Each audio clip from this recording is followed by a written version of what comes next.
Why is Faramis not be big? Hell, I think LaFell said, maybe Vexana.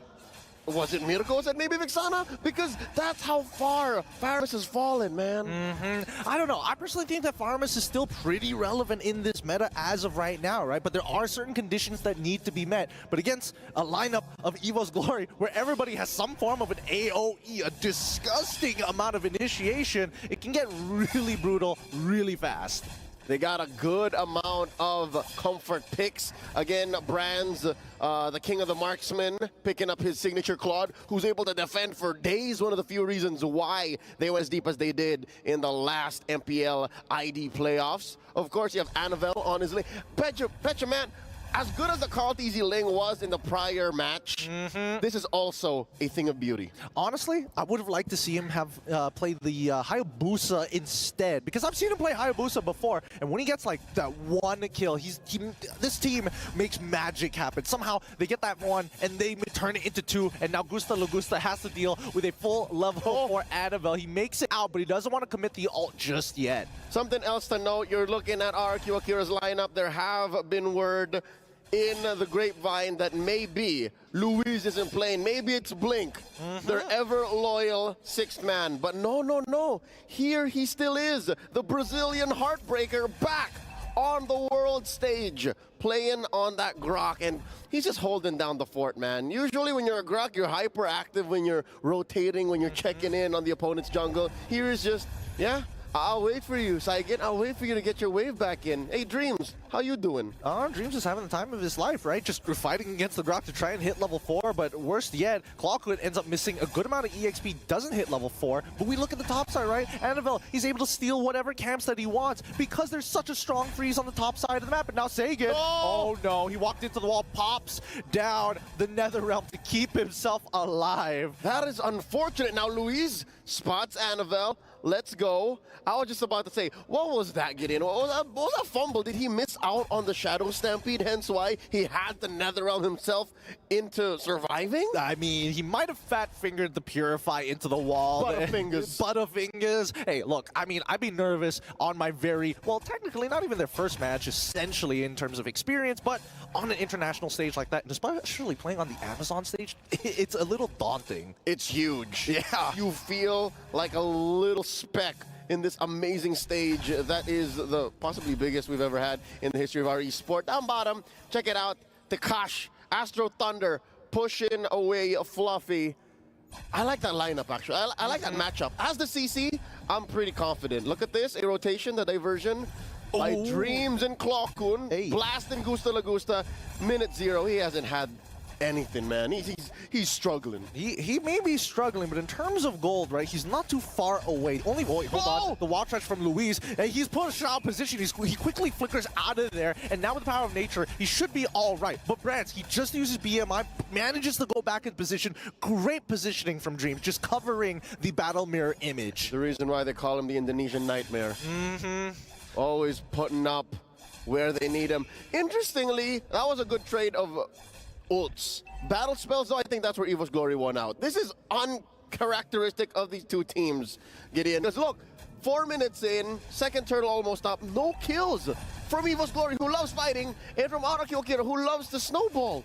Neither of them able to find a grip. Well, I do think, you know, this is very much in the playstyle of RQ Akira. However, I will say for Evos Glory, this is, you know, rather interesting. Usually they play around heavily around Brands. This time around, people are able to express themselves. Like, look at this, Luis. He's getting surrounded by all the members, forced to wild charge out of there as King and Gusta Lagusta are trying to claim back the space. And now Evos Glory is like, it's totally fine. You can sit on top of the turtle first if you want. And they're delaying this take. So far, I'm not so sure if that's to their benefit or if Annabelle is just saying, you know what, take your time, guys. I'm still on my purple.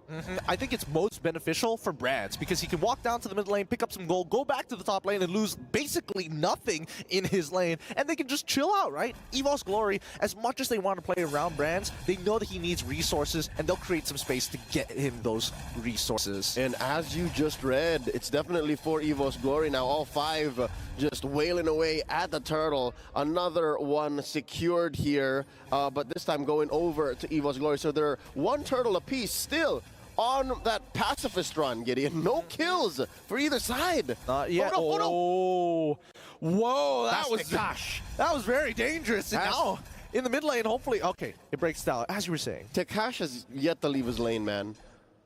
I mean, I would say he is a little slow on the rotation, but then again, He doesn't have to. I mean, the problem is that he hardly, it's difficult for him to push waves, man. It's Terizla, man. You can't outpush that guy. But he's winning. Look at that turret. I mean, that's only because they made that initial rotation, right? Like, while everybody was at Turtle, we see this fight down on the bottom side of the map where Tekashi chunks out Annabelle. As mentioned during the battle. Oh, wait, Louise, great Purify coming in from Clawcoop, but Dreams will still die. The Implosion does buy a little bit of time, but Brands, he can only do so much. A lot of AoE. Great splash from the... Wait, the TP. Louise spots it out. Clawcoop, he whips, he throws it the wrong way, and Fluffy's here in the middle of it. He's trying his best as the Netherrealm pops, and now he's only just begging to survive. Please let me go. 1 HP. Body of Smith once again saves his life. An absolute unit, thick with 14 Cs. At this early on, what's he building? It's a War Axe and a Warrior, but what? I mean, that's what we've been hearing from the panelists. War Axe, Terizla, they just go hand in hand. Now you get all the benefits of the Spell Vamp on top of the War Axe passive, and now Tekashi is going to crack open tier 1 bot side. Astro Thunder just keeping up the pressure. He is doing work, man, and because of that, they're about 1,000 gold ahead here. That's amazing. I don't know if Akira knows that right now is the best time to strike. As soon as they hit the 8-minute mark, oh, Luis, holding out for it. All right. As soon as they hit the 8 to 9-minute mark, that's when they should really bear down on Evos Glory. Because if y'all watched any MPLID playoffs, they're capable of coming back. Oh, no! No, the timing! It's so bad. Gusta Lagusta just walked into the brush. He didn't know that the diversion was going to happen there. But King does secure the turtle in the meantime. And that's the final turtle of the game. Dreams, he's caught out of position. Pulled back even by Sagan with a combo. Wait, hold on. The implosion to turn things around. And now Fluffy with a penalty zone. The yin-yang reactions just won't stop. The Netherrealm keeps them alive. But it doesn't mean that they get to walk away. Clawkun finds another kill. Whoa, amazing, the turnaround by Dreams. When you thought he was the prey, he turned into a predator and just, with a flick of a wrist, took down 2 members from RQ. Man, because of that, the conversion is through the roof. Look at this. Now, it's them up by about 500 gold. I mean, they've equalized. They've equalized the economy between the two.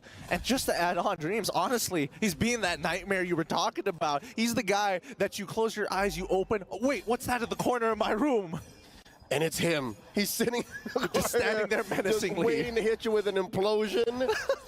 And next thing you know, you're 3 men down and you're about to lose a Lord, which, by the way, is about a minute away from now. What's the items looking? Dude, I am afraid of how Evos Glory aren't really bearing down on Tekash. Like, they better watch out for Astro Thunder, because all of this space that they're giving him might bite him in the butt later on, especially if you find Tekash and Sagan in the same spot. Like, we haven't really seen that yet. Yeah, we haven't seen them just yet. And I think, you know, once we've I mean, the map is a little unlocked for now, and maybe Tekashi is going to be able to get into the middle of those fights, but let's talk about the lead, because as much as they equalize, Annabelle is significantly ahead of King. Similarly to how Tekashi is significantly ahead of Fluffy. And I think that's fine, because, oh wait, we'll talk about it later. Fluffy's in trouble! He can't get out of this one. The poor man just has to close his eyes and just let it happen. They folded that boy in half. I mean, Body of Smith withstanding, it doesn't matter. You can't do that against 5 angry Brazilians. I mean, I think he just doesn't want to lose out on that flicker, to be perfectly honest. I think that Evos Glory can really drag out this particular fight because they're depending heavily on Louise to find the engage.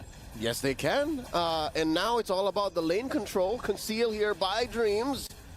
Can they force something? They let go. Little Wanderer scored by RQ Akira. The Lord very low! He's going to try to step steal. Annabelle gets it! The Netherrealm keeps them alive! And that just means that Dream sacrifices life for hires. Clawkun cannot get out of the situation. This is about to get really bad as now the flicker and the wall charge comes through. Not enough follow-up damage. RQ Akira back off. They're happy with just 2.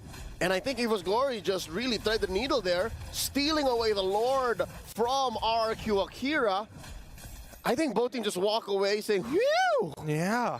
It's, well, I mean, it's a little stressful, I'm not going to lie, and it looks like it's going to be the Queen's Wings purchase for the side of Fluffy. He wants to engage, and he wants to maintain his kill threat. He wants to keep going, man. He wants to keep going, and I think it's that pressure. It's an all-in engage from Evos Glory, where RQ Akira don't mind if the fight goes longer, which is interesting. It's a switch-up.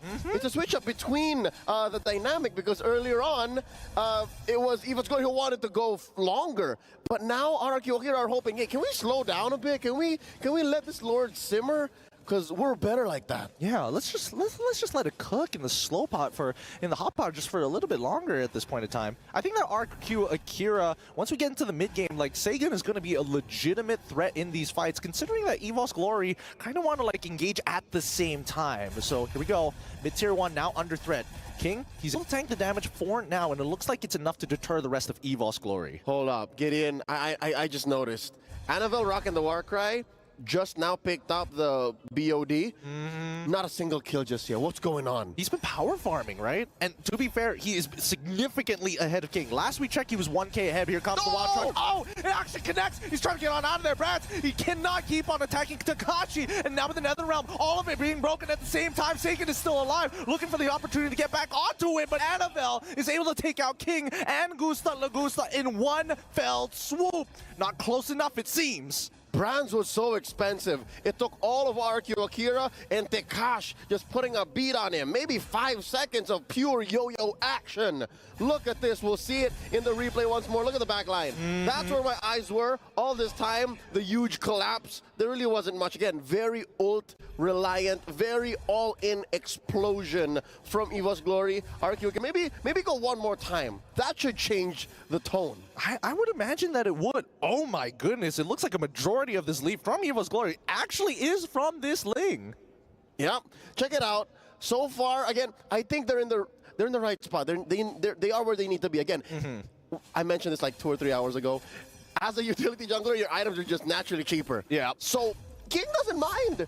He's a king that sits on a paper throne, but it's a throne nonetheless. Hey man, that paper mache is slowly getting coated with gold eventually, right? Super low kill count game considering the compositions we're seeing from both of these sides, right? 4 to 6. It's pure macro. It's pure macro. Brazil and Indonesia have picked up on the amazing macro.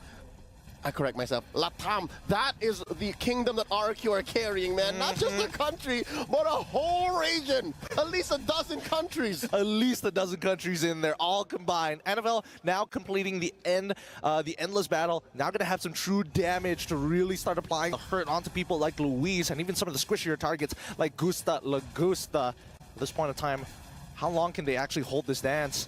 Because it's getting low. It's getting real low. All right, that's a 5th left on to the Lord. The conceal by the Indonesian Nightmare.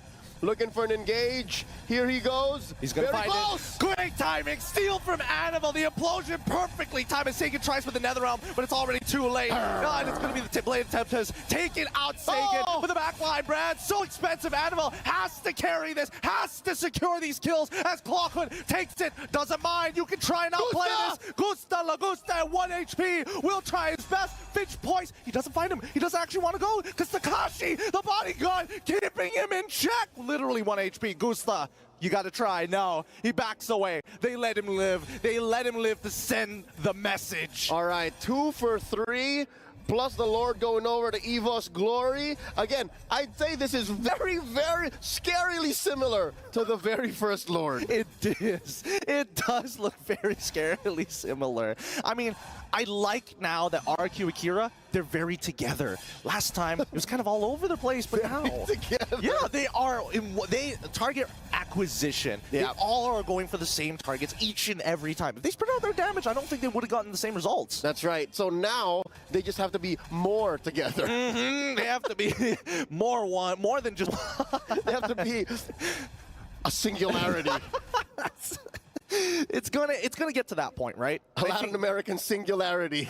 The Latin American singularity. Because I like that. They're so good at it, right? It's true. And anyone from Gusta to Tekash, Saigon could have hunted down Annabelle. Is anybody going to protect Fluffy here? Are they just going to... Oh, Fluffy, he's going with it. And now, with the penalty zone, NetherRealm already comes out. They've already lost their temp HP. They got to get on out of there. But now Annabelle in the middle of 4. The conceal comes out. He finds 2. They give him 1 more. No, he's out. But now in the back line, Takashi as well. So close, but Brands, he survives this time. The big difference maker is here. Gideon, they did not heed our words. They were less than together there. They were pretty spread out. Again, one more look.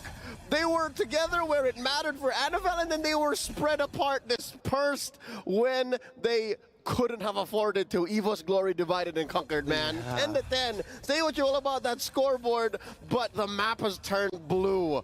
The Evos fam are happy. Yep, and look at Annabelle. He's just tanking damage just for fun. He knows that I can hear the theme song now, man. I can hear the Evos fam theme song.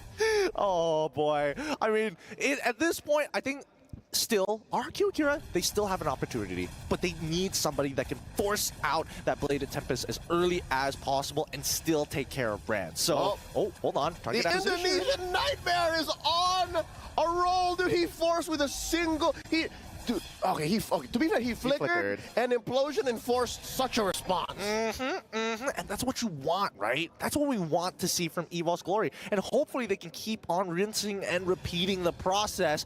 Maybe if they can buy 100 seconds or so, but Lord already spawned. Okay, to be fair, 100 seconds is plenty time in the world of Mlbb. Look at the ults and the resources from RQ Akira as they make their way to the Lord, approaching half health. King rolling out like the Autobots. Oh, and he's trying his best. Where's the NetherRealm? It's going to be popped soon, but now coming back in with the Lycan Pass, they're holding it for as long as possible. They've already broken everything. They lost their temp HP so fast, and now Annabelle breaking apart the backline. Lycan Pass keeps him alive. Oh, great movement from Gusta Lagusta as he takes out Annabelle. Brands TP's into the backline with the help of Clockwood to find the trade. As beautiful as it could have been for Gusta Lagusta clean house, they forgot that the king of marksmen, Brands, is still here, and he's the one who comes in claiming their heads, and that just straight up opens up this Lord. Annabelle's 15 out, give or take. The fact that King is down makes this all the more an Evos Glory Lord. Yep, Evos, again, they've done a really good job at securing these neutral objectives for a majority of this game. But worst yet, I think that RQ Akira are banging their heads against the wall. It's like, what do we do against Annabelle? Like, he almost guarantees jumps in after the temp HP from NetherRealm and gets 2. And that's why I think we get the answer to why do we not see Faramis. Prior to this matchup, Faramis only showed up 3 times across all Stream A games. We used to see Faramis in 100% of games, Gideon. This is a new age. It is a new age, and it's more surprising that it only... it's even more surprising that it only takes one person to cause that much destruction. Like Clockwood and the rest of the team decided, we're going to flank. Now, here we go. Lord already cracking down on towards that crystal. They're going to take their time. Ooh, interesting angle for the wild charge here is Fluffy trying to get... Oh, what? The penalty zone absolutely whipping. They're out of there. That's an ult for an ult. A good trade if I were you. Listen up. RQ Akira can still defend. And I think, given their lineup, this is a good position for them. This is an okay position for them. I would rather be RQ Akira's comp than be Evos Glory's comp stuck in their base. Also true, their high ground defense is very nice, but RQ Akira is eventually going to come to a point where they're going to have to walk out of that base, right? Yep, there is a fresh amount of jungle for a take-in, and it's out of their base that they can find these sneaky wild charges, which has been a while since we've seen Luis do something with that. Yeah.